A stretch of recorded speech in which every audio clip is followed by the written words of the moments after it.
During dinner, my father-in-law looked across the table and suggested my 10-year-old daughter give up her long-awaited trip to Disneyland so his grown daughter could go instead. He said it like it was reasonable, like it was fair. What he didn't expect was that I would finally say the one thing this family had never heard from me before: no. Before I begin, if you've ever lived through betrayal like this, please like, leave a comment, and subscribe to Storyflow Diaries. I remember that evening with painful clarity, the way you remember the exact sound of something breaking. It was a Sunday dinner at my in-laws' house, the kind we attended out of obligation more than desire. The dining room smelled like roasted chicken and rosemary, and the table was set with my mother-in-law's good china, the plates with the tiny blue flowers around the rim that she only brought out when she wanted everything to look perfect. My daughter Lily was sitting beside me, swinging her legs under the table because they still didn't quite reach the floor. She'd been glowing all week, barely able to contain herself. In 3 days, we were leaving for Disneyland, her first real trip anywhere. She had earned it. That's what mattered most to me. Lily had spent the past year studying harder than I had ever seen a 10-year-old study. Math had always been difficult for her. She'd cry at the kitchen table, pencil shaking in her hand, convinced she just wasn't smart. But she kept trying. We kept trying. And when her report card came home with her first A in math, she ran into my arms like she had just won an Olympic medal. That's when my husband Mark and I promised her the trip. It wasn't a casual promise. We saved for months. I picked up extra shifts. We cut back on takeout. Mark even sold his old guitar collection. This trip was a celebration of her resilience. Everyone at the table knew that. My father-in-law, George, cleared his throat halfway through dinner. That sound alone made my stomach tighten. George had a way of speaking that always sounded like a board meeting was about to begin. He folded his napkin carefully beside his plate and looked directly at Mark. "So," he said slowly, "I've been thinking about this Disneyland trip." Lily's eyes sparkled at the word. She looked up immediately. George didn't look at her. "You know your sister has been having a hard time lately." He meant Rebecca, Mark's older sister, 34 years old, recently single for the 3rd time in 5 years. Rebecca had always been the center of gravity in that family. When she was upset, the entire household tilted toward her. Mark nodded cautiously. "Yeah, she's going through a lot." George sighed deeply, the kind of sigh meant to communicate burden and wisdom. "She hasn't had a break in years, and honestly, she deserves something to lift her spirits." I felt it coming before he said it. A strange stillness settled over the table. Even my mother-in-law stopped cutting her chicken. George finally turned his eyes toward Lily, offering her a tight smile. "Sweetheart, you're young. You'll have plenty of chances to go to Disneyland. But your Aunt Rebecca, she might not." The words landed like cold water. I blinked. I actually thought I had misunderstood him. "I'm sorry," I asked gently. He folded his hands together. "I'm suggesting that maybe Lily could give her trip to Rebecca. Just this once. It would mean the world to her." Silence. Lily stopped swinging her legs. Mark stared at his father, stunned. "Dad," he continued smoothly, "it's a small sacrifice, and it would show maturity, compassion. Rebecca has always done so much for this family." My ears rang. I felt heat rising up my neck. My daughter's fingers curled into the hem of her dress. She looked at me, confusion clouding her face. "Mom?" she whispered. I saw it then, the first flicker of doubt in her eyes, like maybe her joy had been selfish, and that broke something inside me. Rebecca, who had been scrolling through her phone, finally looked up, feigning surprise. "Oh, Dad, you don't have to." But she didn't say no, not once. Mark shifted uncomfortably in his seat. "Dad, we already paid for everything. It's for Lily." George waved a dismissive hand. "Tickets can be transferred or refunded. The point is, Rebecca needs it more right now." Needs it more. I looked at Lily's small shoulders, the way they had subtly curled inward. I knew that posture. It was the same posture she had at the kitchen table when math felt impossible, the posture of someone preparing to believe they weren't enough. "I can give it to Aunt Becky," Lily said softly. The table seemed to exhale in relief. My heart cracked. George smiled approvingly. "See, that's generosity. That's character." I placed my hand over Lily's. "Honey," I said carefully, "you don't have to give anything away." Rebecca finally spoke up, her voice syrupy. "Oh, Lily, it would just be this one." The rest of that dinner moved like a slow storm gathering pressure, thick and uncomfortable. Every bite of food tasting like cardboard in my mouth. No one reached for seconds. No one complimented the cooking. My mother-in-law kept dabbing at the corners of her lips with her napkin as if she could wipe away the tension along with the grease. Rebecca stared at her plate dramatically, shoulders slumped, as though she had been publicly humiliated instead of privately indulged for years. Mark sat beside me in silence, and I could feel the quiet war inside him. I had seen that look before, the one that said he was calculating consequences, his father's disapproval, his sister's resentment, the long ripple of family backlash. But I was calculating something else entirely, the cost of teaching my daughter that love meant surrendering what was hers. When we finally stood to leave, Lily clung to my side. George didn't hug me goodbye. He barely nodded. "Think about what you're modeling," he said stiffly to Mark, as if I wasn't standing there. "We are," I replied before Mark could answer, very carefully. The drive home was quiet. Streetlights flashed across the windshield in rhythmic intervals, illuminating Lily's face in soft gold pulses. She stared out the window for a long time before she finally spoke. "Mom?" Her voice was small but steady. "Was I being selfish?" That question cut deeper than anything George had said. I reached back from the passenger seat and took her hand. "No, sweetheart. Wanting something you worked for is not selfish. It's called having boundaries." She was quiet again, processing. "But Aunt Becky looks sad." "It's okay for grown-ups to feel sad," I said gently. "It's not your job to fix it." Mark's hands tightened on the steering wheel. He didn't disagree, but he didn't jump in to reinforce it either, and that silence told me just how deeply this pattern ran. When we got home, Lily went straight to her room. I heard her door close softly. Not slammed, not dramatic, just careful. She had always been careful. Mark and I stood in the kitchen under the hum of the overhead light. For a moment, neither of us spoke. Then he exhaled. "You blindsided me." I turned slowly. "Blindsided you? Your father suggested we take away our daughter's trip in front of her. That was the blindside." He rubbed his temples. "You know how he is."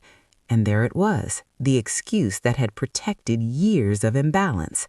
I do know how he is, and I'm done pretending it's normal. Mark leaned against the counter. "Rebecca's been having a hard time." "Rebecca is 34, I replied. "Lily is 10. He didn't argue that. Instead, he said, "Dad's going to hold on to this." "Let him," I said. "I'm holding on to Lily." The room fell silent again. I wasn't angry at Mark, not entirely.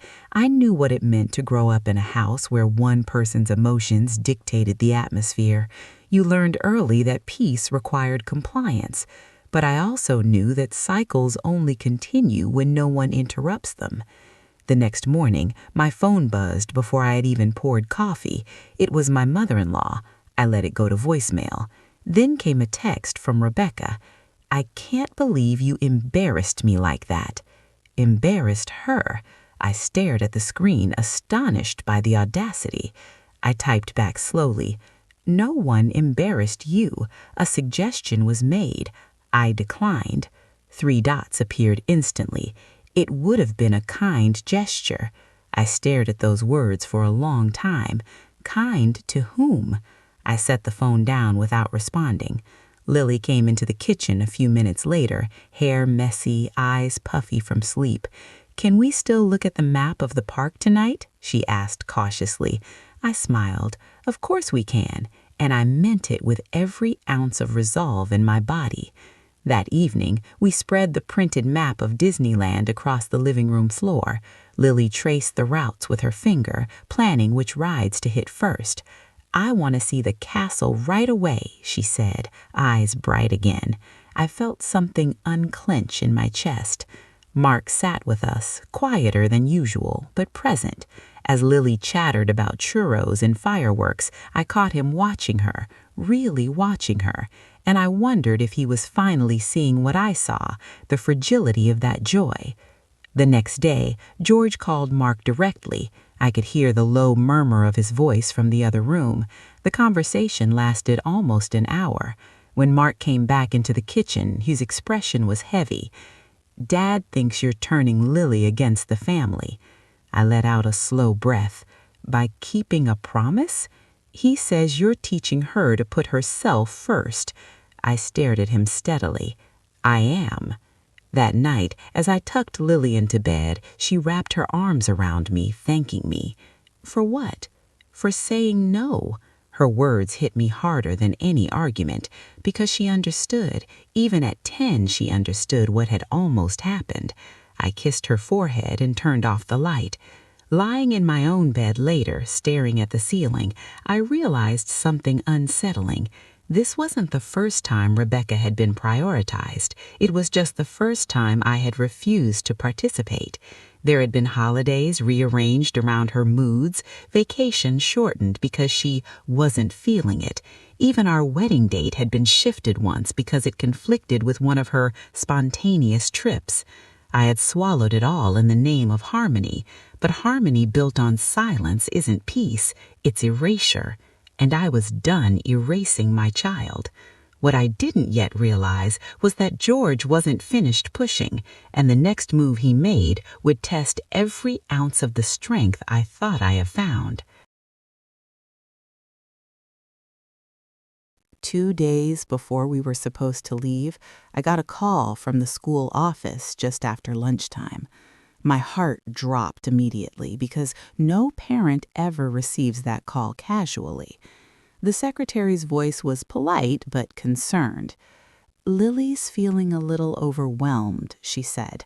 She asked to sit in the counselor's office for a while. I left work early and drove straight there, my mind racing through worst-case scenarios. When I walked into the counselor's office, Lily was sitting in a small blue chair, twisting the strap of her backpack around her fingers. Her eyes were red, not from dramatic crying, but from holding tears in for too long. That quiet kind of crying that hurts deeper. The counselor stepped out to give us privacy. I knelt in front of my daughter. "Hey," I said softly, "what's going on?" She hesitated, then whispered, "Grandpa called." For a moment, I didn't understand. "He called you?" She nodded. "He said he just wanted to talk." My stomach turned cold.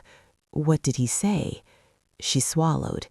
"He said Aunt Becky's really sad, and that sometimes when you love someone, you give up things to make them feel better. And he said if I gave her the trip, I'd be the hero of the family." The word hero felt like a manipulation dressed up as a compliment. My jaw tightened, but I kept my voice calm.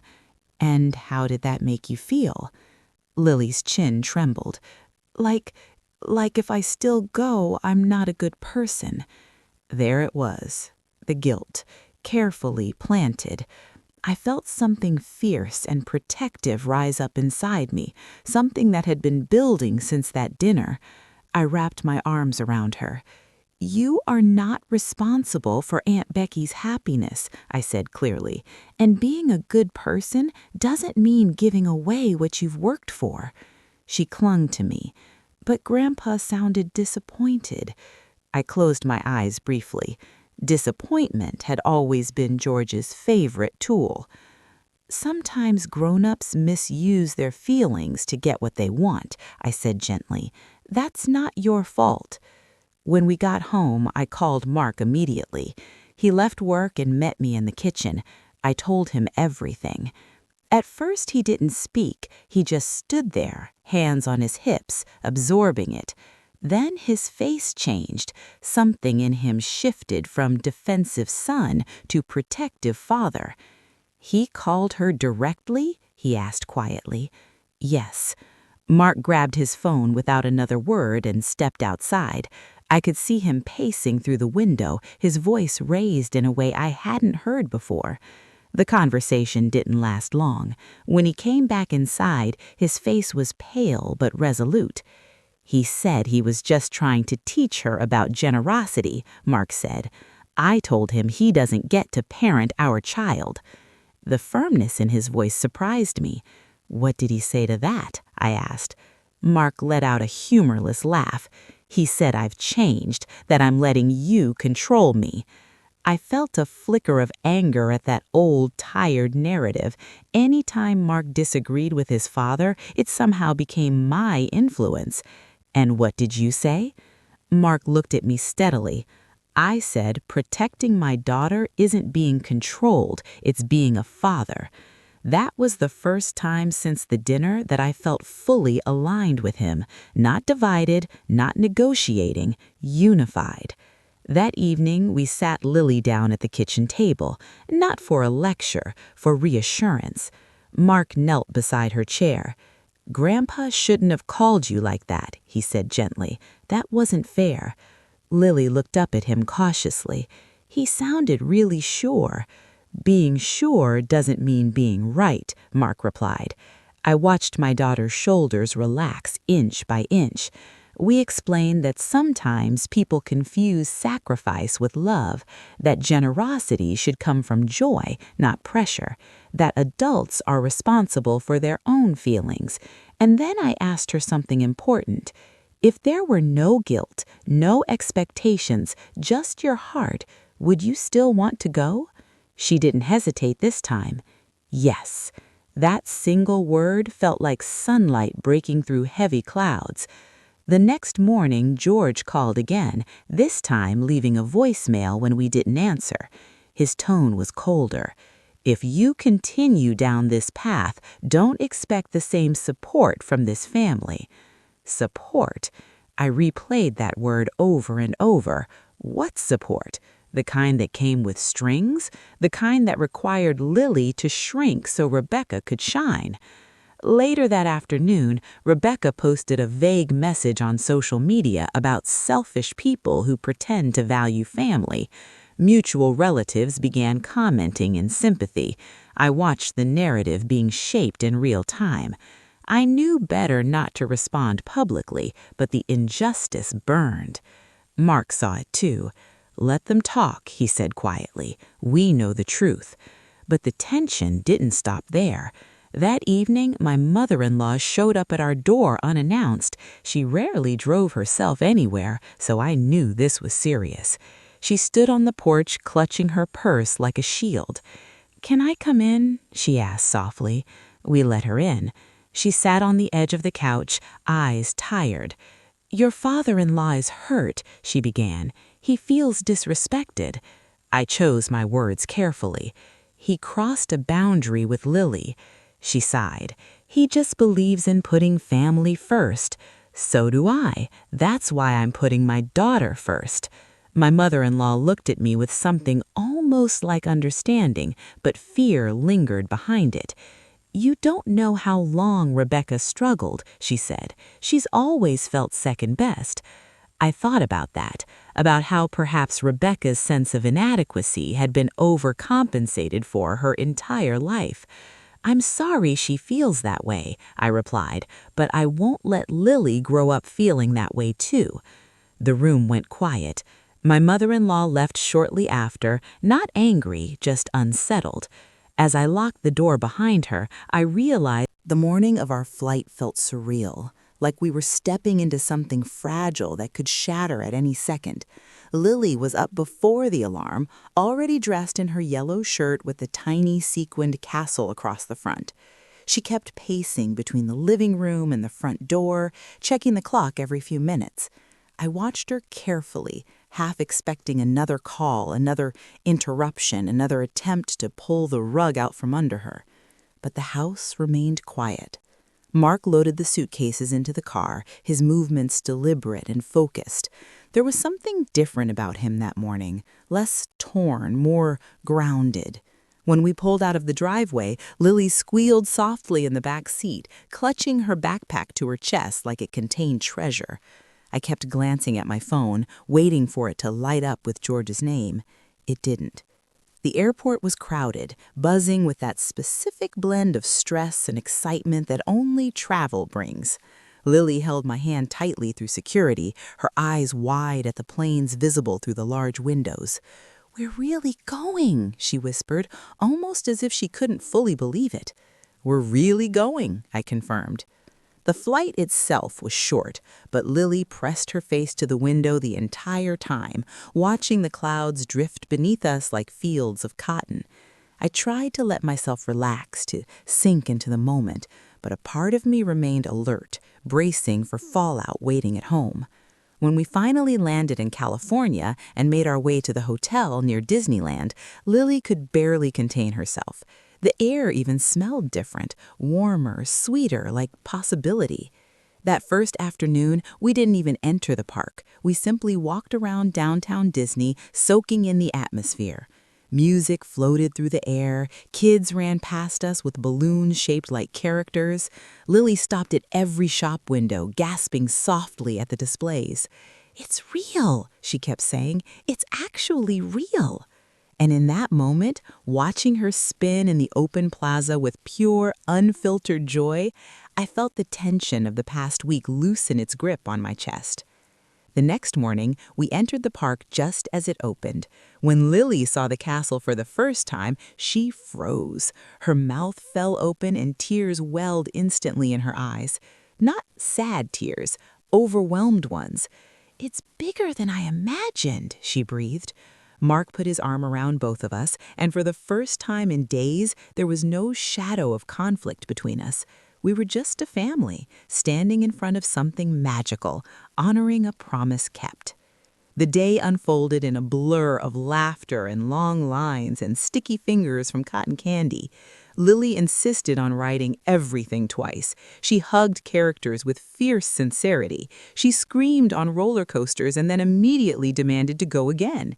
At one point, while waiting for the fireworks that night, she leaned her head against my shoulder and said quietly, "I'm really glad I didn't give this away." That sentence alone made every confrontation worth it. But even in the middle of the joy, reality intruded. My phone buzzed just as the first firework burst across the sky. I glanced down and saw a flood of notifications. Rebecca had posted photos, old childhood pictures of herself at theme parks with a caption about learning to let go of things that were taken from you. The comments were sympathetic. Some distant relatives had even messaged Mark asking what had happened. I showed him the screen. His jaw tightened, but he didn't take the bait. "We're not doing this here," he said firmly, slipping the phone back into my bag. He was right. This was Lily's night. As the fireworks exploded in color above us, reflecting in her wide eyes, I realized something important. Joy, when protected, becomes powerful. It strengthens something inside a child that guilt tries to shrink. Over the next 2 days, we leaned fully into the experience. Lily chose souvenirs carefully, counting her allowance money with serious concentration. She rode the carousel 3 times in a row. She insisted on taking a family photo in front of the castle, her smile so wide it looked like it might split her face. On our final evening, as we packed to leave, she grew quiet. "I don't want it to end," she admitted. I sat beside her on the hotel bed. Good things ending doesn't mean they weren't worth it. It just means they were special. She nodded thoughtfully. On the flight home, exhaustion finally caught up to her. She fell asleep against Mark's shoulder, her mouse ear headband slightly crooked. I watched them both, feeling a strange mix of peace and apprehension, because I knew returning home meant returning to the aftermath. And I wasn't wrong. The tension was waiting for us. George hadn't called, he hadn't texted, but my mother-in-law had left a voicemail asking when we could sit down like adults and resolve this. The phrasing told me everything. To them, this was still an unresolved dispute. To me, it was a boundary already drawn. The day after we returned, Mark received an email from his father. It was long, formal, disappointed.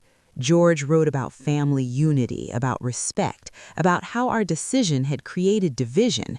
Not once did he mention Lily's feelings. Not once did he acknowledge calling her directly. He framed the entire situation as a matter of principle, as though he had been defending some noble tradition instead of pressuring a child. Mark read it twice, then handed it to me without a word. I felt anger rise again, but beneath it was clarity. This wasn't about Disneyland anymore. It was about control, about who got to define what sacrifice meant in our family.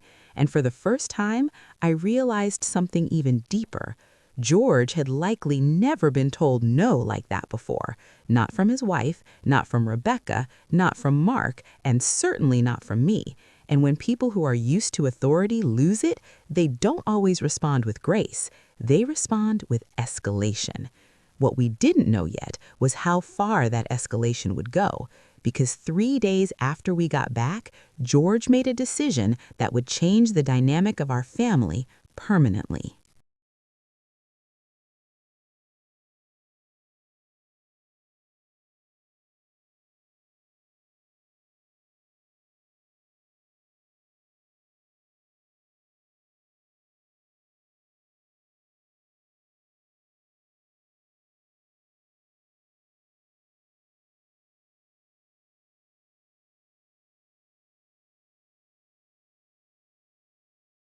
Three days after we returned home, Mark came in from checking the mail with an expression I hadn't seen before. Tight, controlled, almost stunned. He held a single envelope in his hand, thicker than a normal letter.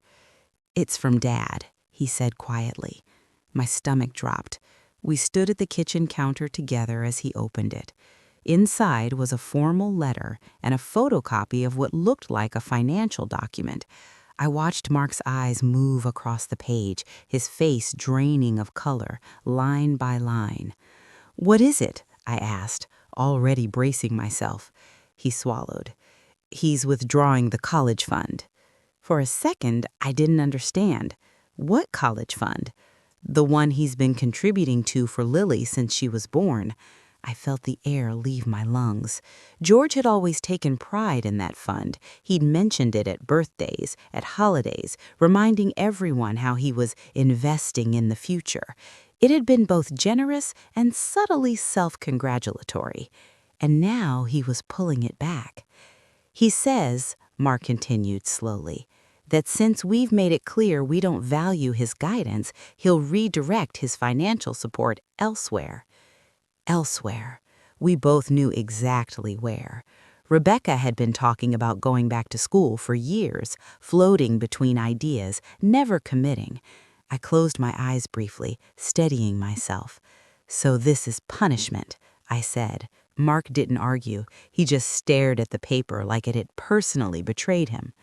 "He says he hopes this decision teaches us the importance of unity." I let out a quiet, incredulous breath. By taking money from a child?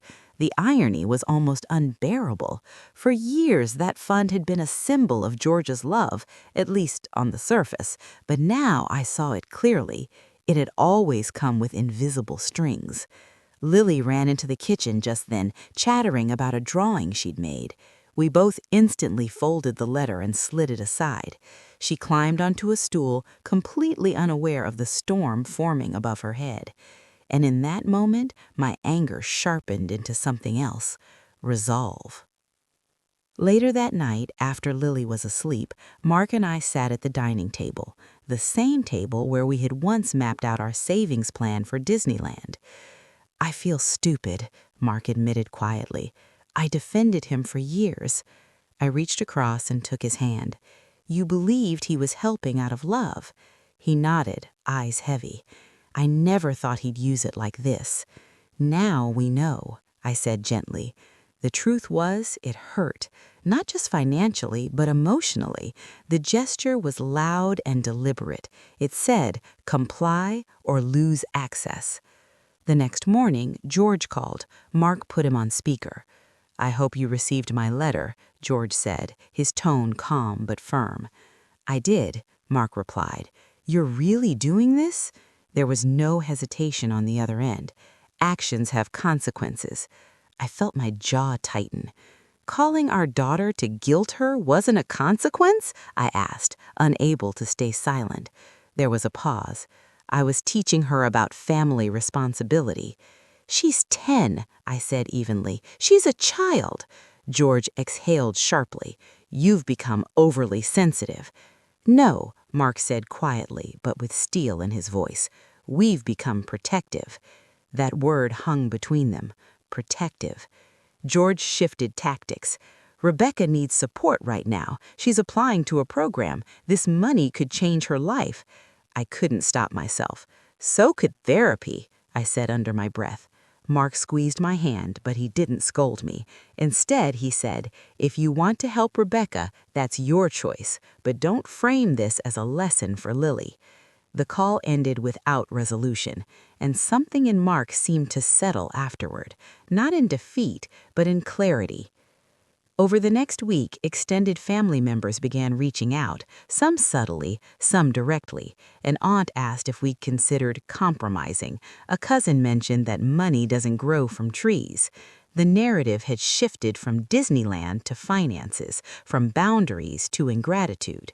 But no one asked how Lily was feeling. No one asked about the phone call.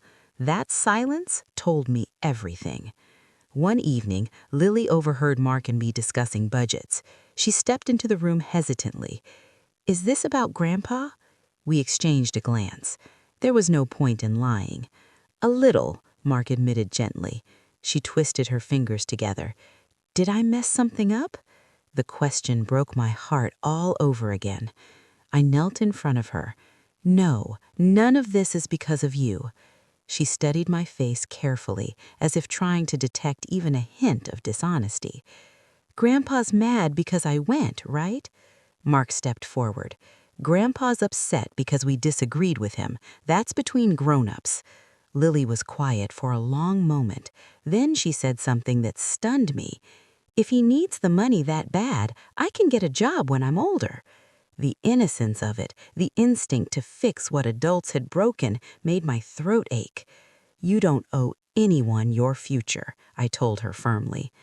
That night, after she went to bed, I sat alone in the living room, replaying everything. The dinner, the phone call, the letter. I realized this was no longer about a single decision. It was about rewriting the emotional rules of our family. George believed loyalty meant obedience. I believed loyalty meant protection, and those definitions could not coexist without conflict. What surprised me most was Rebecca's silence through all of this. She hadn't contacted us directly since the trip. No confrontation, no apology, just distance. And that distance felt calculated, like she was waiting for. 2 weeks passed in a tense, uneasy quiet. No more calls from George, no dramatic messages from Rebecca, just a steady hum of distance that felt almost strategic.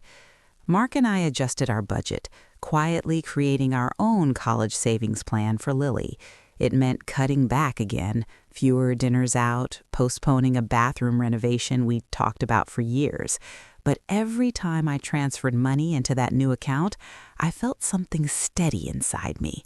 This fund would not come with strings. It would not disappear over a disagreement. It would belong to Lily, not to someone else's pride. Then, one Sunday afternoon, Rebecca finally made her move. She announced on social media that she had been accepted into a graduate program in another state. The post was long and emotional, full of phrases like new beginnings and finally choosing myself. Near the end, she added a line thanking her father for believing in her dreams enough to invest in her future. The comments exploded with praise. George replied publicly, saying he was proud to support her next chapter. Mark showed me the post in silence. We both understood what it meant. The college fund money had already been redirected. That evening, my mother-in-law called again. Her voice was trembling, not angry this time, but overwhelmed. "Rebecca's leaving in a month," she said. "Your father-in-law co-signed an apartment for her near the university. He's taken on more than he expected financially." I listened carefully. "More than he expected?" I asked. She hesitated. "He assumed things would balance out." Balance out. I almost laughed at the irony. He had moved money around like pieces on a chessboard, assuming everyone would comply and the system would remain intact. But reality doesn't bend that easily. A few days later, George called Mark privately. This conversation lasted much longer than the previous one. I could hear the strain in Mark's voice from the other room. When he finally came out, he looked conflicted. "Dad's stretched thin," he said slowly. "Between Rebecca's tuition, the apartment, and some unexpected expenses, he's worried." I folded my arms, waiting.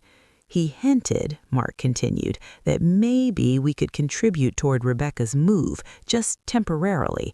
I stared at him, disbelief washing over me. "After he took Lily's fund?" Mark held up a hand quickly. I told him no. The relief that rushed through me was immediate and intense. "I told him," Mark said firmly, "that we're focusing on our daughter and that we won't be financially supporting decisions he made without consulting us." I stepped closer to him then, seeing how much this had cost him emotionally. Standing up to a parent isn't easy, especially when that parent has always positioned himself as the authority. "What did he say?" I asked quietly. Mark let out a slow breath. "He feels abandoned." That word lingered in the air. Abandoned. I thought about Lily sitting in that counselor's office, twisting her backpack strap. I thought about the guilt he had tried to place on her small shoulders. "Sometimes," I said gently, "when control slips away, it feels like abandonment to the person losing it." Mark nodded slowly. Over the next few weeks, cracks began to show in George's carefully managed narrative. Rebecca's program turned out to be more demanding than she anticipated.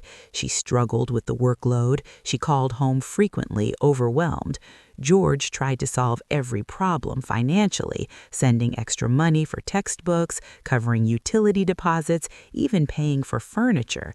My mother-in-law confided in me quietly one afternoon that their savings were shrinking faster than expected. "Your father-in-law is proud," she said softly. "He won't admit he overextended himself." I listened without gloating. This wasn't about revenge. It was about reality catching up.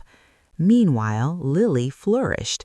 The Disneyland trip had done more than give her memories. It had shifted something inside her.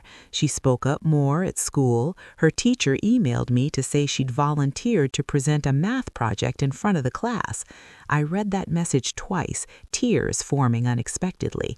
Confidence, once protected, multiplies. One evening, as Lily worked on homework at the kitchen table, she looked up and said, "Mom, when I grow up, I want to make my own decisions, even if people don't like them." I smiled gently. "That's called integrity." She nodded thoughtfully and returned to her worksheet. Mark watched the exchange quietly, and later that night he said something that stayed with me.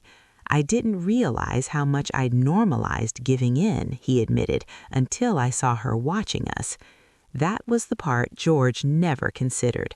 Children don't just hear what we say, they study what we tolerate. About a month after Rebecca moved, George requested a family dinner, not at their house this time, but at a neutral restaurant. Mark and I exchanged a long look before agreeing. When we arrived, George looked older somehow, not physically frail, but worn. Rebecca joined via video call from her apartment. The conversation started stiffly, circling safe topics. Then George cleared his throat, the same signal he'd given that first night. "I've been thinking," he began slowly. My pulse quickened. I may have overreacted. The admission was small, almost reluctant, but it was there. I shouldn't have called Lily directly. That wasn't appropriate. It wasn't a full apology. He didn't mention the fund. He didn't fully acknowledge the manipulation, but it was a crack in the armor. Mark nodded carefully. We appreciate that. Rebecca remained quiet on the screen, her expression unreadable. George continued, I wanted to help Rebecca. I still do, but I didn't intend to create division. I met his gaze steadily. Division happens when one person's needs always outweigh another's. The table fell silent. He didn't argue, and for the first time I saw something unfamiliar in his expression. Not anger, not authority, but uncertainty. The system he had built was no longer unquestioned. The control he had relied on was no longer automatic, and whether he liked it or not, the dynamic had shifted. As we drove home that night, Lily chattered happily in the back seat about a school project. Mark reached over and squeezed my hand. No words were necessary. We both knew that something fundamental had changed, but we also knew the story wasn't finished, because real change doesn't happen in one. In the weeks after that dinner, things settled into a strange new rhythm. Not peaceful exactly, but quieter. George didn't call as often. When he did, his tone was more measured, less commanding. Rebecca stayed busy with her program, posting filtered photos of late-night study sessions and captions about perseverance.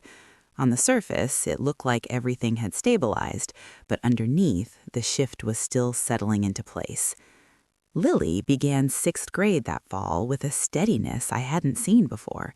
She joined the math club voluntarily. The same subject that had once reduced her to tears was now something she approached with curiosity instead of fear. One afternoon, I picked her up from school, and her teacher pulled me aside.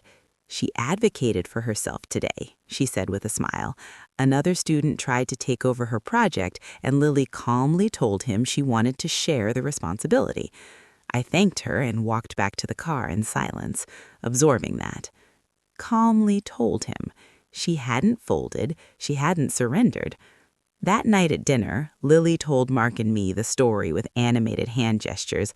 I didn't want to be bossy, she said, but I didn't want to disappear either. I felt tears prick behind my eyes. Not disappear. She had felt what disappearing was like, and she didn't want it anymore. Meanwhile, cracks continued to form in George's carefully constructed certainty. Rebecca called home more frequently, overwhelmed by the academic pressure and the cost of living. The program was more demanding than she expected, and despite George's financial support, she struggled emotionally. One evening, my mother-in-law called me privately. Her voice sounded tired. Your father-in-law is worried, she admitted. He doesn't say it directly, but I see it. He thought this would fix everything for her. I listened quietly. Sometimes, I said gently, money can't fix what boundaries would have. She didn't argue. A few days later, George called Mark again. This time, his tone lacked its usual authority. Rebecca's thinking about dropping a course, he said. She says it's too much. Mark was silent for a moment. Has she talked to an advisor? He asked calmly. I suggested it, George replied. There was a pause. I may have shielded her too much over the years. That admission carried more weight than the earlier apology. Mark glanced at me across the room. Dad, he said carefully, supporting someone doesn't mean solving everything for them. George exhaled slowly. I'm beginning to understand that. And in that moment, I realized something profound. The boundary we had drawn hadn't just protected Lily, it had forced George to confront a pattern he had likely never examined. Protecting one child by overcompensating had quietly diminished another, and he was only now seeing the imbalance clearly. A week later, George asked if he could take Lily out for ice cream, alone. My first instinct was hesitation, but Lily looked up at me, curious rather than anxious. It's okay, she said softly. I can talk. Those words stunned me. I nodded. All right. When they returned an hour later, Lily looked thoughtful but not upset. George walked her to the door and lingered. "She's growing up," he said quietly to me. I studied his face. "Yes, she is." After he left, Lily sat beside me on the couch. "Grandpa said he's sorry he made me feel bad," she said. "He said he forgot what it's like to be little." My throat tightened. "How did that make you feel?" I asked. She shrugged gently. "I told him I forgive him, but I also told him I'm glad I went to Disneyland." I couldn't help it. I laughed softly through my tears. "And what did he say?" He said, "He's glad I did too." That night, I lay awake thinking about that exchange. Forgiveness, offered freely, is powerful, but what mattered most was that Lily had spoken from a place of strength, not obligation. She hadn't erased her own experience to comfort him. She had simply stated her truth. The following month, Rebecca came home for a short visit. She looked different, not defeated, but less certain. Over dinner at our house, she pulled me aside in the kitchen. "I didn't realize how much pressure Dad was putting on you," she admitted quietly. I raised an eyebrow. "On us," I corrected gently. She nodded.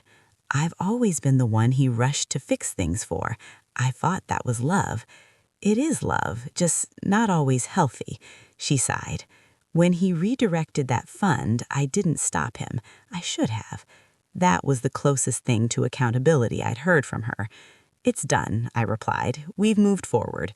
She hesitated, then added, "I don't want Lily to resent me." I considered that carefully. "Then build your own relationship with her, not one filtered through your father." Rebecca nodded slowly. It wasn't a perfect reconciliation. It wasn't a dramatic transformation, but it was honest, and honesty felt like progress. Over the next few months, the family dynamic continued adjusting. George no longer made sweeping decisions for everyone. He asked more questions. He listened more. Not perfectly, but noticeably.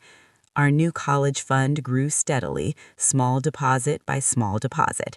It felt symbolic, each contribution a quiet declaration that Lily's future was secure, regardless of anyone else's moods or expectations. One evening, as we sorted through old photos, Lily found the picture of us standing in front of the castle at Disneyland. She smiled at it for a long moment. "That was the day I learned something," she said thoughtfully. "What?" I asked. "That being kind doesn't mean giving up your whole self." I stared at her, overwhelmed by the depth of that understanding. Mark reached for my hand under the table. Because that was it. That was the lesson none of us had fully articulated before. Kindness without boundaries becomes self-erasure. Love without balance becomes control. And sometimes protecting a child means disappointing an adult. As I look back on that dinner now, the rosemary chicken, the blue flower plates, and the word sacrifice spoken like a weapon, I see it differently. It wasn't the moment our family fractured. It was the moment it began to heal. Because someone finally said no. And in that no, a child learned she didn't have to disappear to be loved.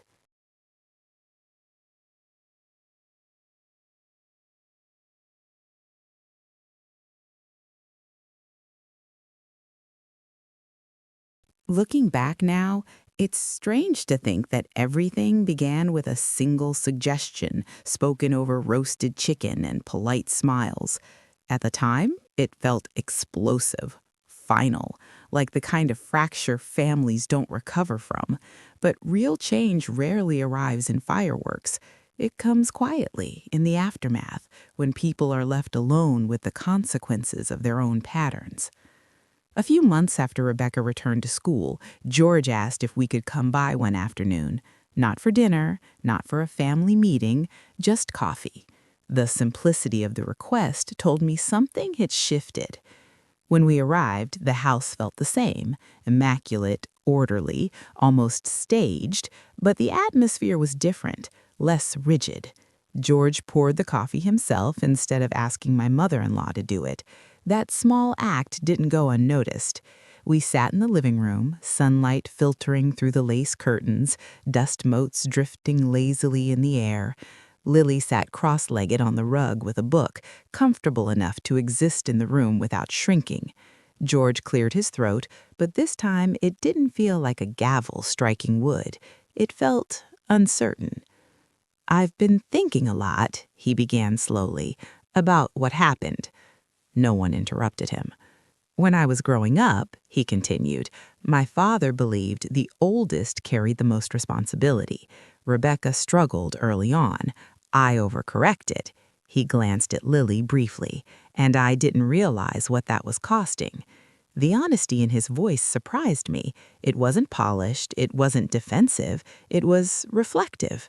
Mark leaned forward slightly. "We're not trying to cut you out," he said.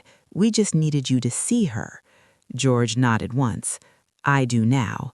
He reached into the side table drawer and pulled out a small envelope. My chest tightened instinctively, remembering the last one. He handed it to Mark. Inside was a printed statement, not restoring the original college fund in full, but showing a new account he had opened in Lily's name, a modest monthly contribution, no conditions listed, no speeches attached. "It won't be what it was," he admitted.